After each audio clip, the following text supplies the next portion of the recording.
রানীপ্রসাদ মজুমদার রচিত বাংলাটা ঠিক আসে না কবিতাটি। ছেলে আমার খুব সিরিয়াস, কথায় কথায় হাসে না। জানেন দাদা, আমার ছেলের বাংলাটা ঠিক আসে না। ইংলিশ ওর গুলে খাওয়া, ওটাই ফার্স্ট ল্যাঙ্গুয়েজ। হিন্দি সেকেন্ড। সত্যি বলছি, হিন্দিতে ওর দারুণ তেজ। কি লাভ বলুন বাংলা পড়ে? বিমান ছেড়ে ঠেলায় চড়ে। বেঙ্গলি থার্ড ল্যাঙ্গুয়েজ, তাই তেমন ভালোবাসে না। জানেন দাদা, আমার ছেলের বাংলাটা ঠিক আসে না। আবৃত্তির মধ্যেই অনেকগুলো সুর বেরিয়েছে গলার, সেটা খুব কবিতার জন্য ঠিক লাগে না, মানে কেমন জানি একটা অন্য সুরে গিয়ে অন্য নোটে গিয়ে লাগছে। এই কবিতাটা হচ্ছে একটা সুপারফিশিয়াল একজন মাদার যে বলছে আমি বাংলা পড়া দরকার, বাংলা তো কোনো ব্যাপার না। না, আমার মনে হচ্ছে যে আসলে আমরা ডিসকাস করিনি, কেমন আলোচনা করলাম ব্যাপকভাবে।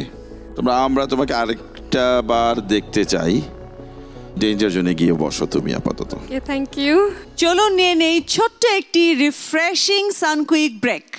কি বললে তুমি? আপনার স্কেল সব এক, ডাউন করেন। কি বললে তুমি? কি বললে তুমি? আরো সফট করেন। কি বললে তুমি? আরো ঠান্ডা করেন। কি বললে তুমি? স্বপ্ন দেখার বার, ভিড়কে ঠেলে সময়। আবারও আমন্ত্রণ জানাচ্ছি দীপ্ত স্টার হান্টে। এবারে মঞ্চে আসছে রাজশাহী থেকে ফয়সাল খান।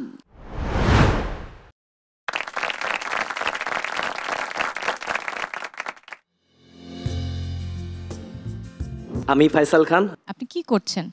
পড়াশোনা শেষ করেছি প্রাণীবিদ্যা বিভাগ থেকে অনার্স এবং মাস্টার্স করেছি প্রাণীবিদ্যা বিভাগ থেকেই। আমরা আগে আপনার পারফরমেন্সটা দেখে আসি।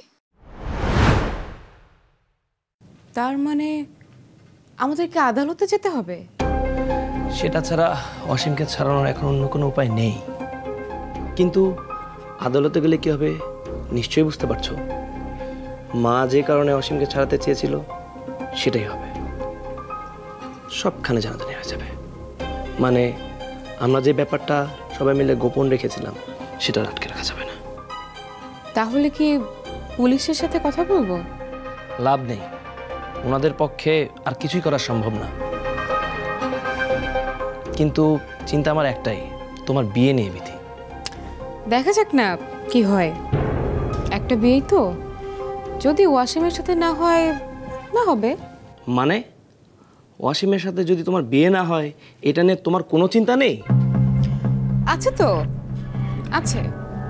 একটা সত্যি কথা বলো তো বিথি, অসীমের ব্যাপারে কি তোমার সত্যি মত আছে, নাকি তুমিও বাতাসে গা ভাসিয়ে যাচ্ছ? মানে আমার তো মনে হয় অসীম থানায়, ওকে নিয়ে কোর্টে ঘুরতে হবে। এটা নিয়ে তোমার কোনো মাথা ব্যথাই নেই? আরে না না, তা কেন হতে যাবে? আচ্ছা, আপনি চা খাবেন? কথার প্রসঙ্গ পাল্টে ফেলো না বিধি। আমার এখন সন্দেহই হচ্ছে, মনে হচ্ছে অসীমের আজকের এই পরিণতির জন্য তুমি দায়ী। এখনো বলছি বিধি, তোমার মনে যদি অন্য কিছু থাকে আমাকে বলো।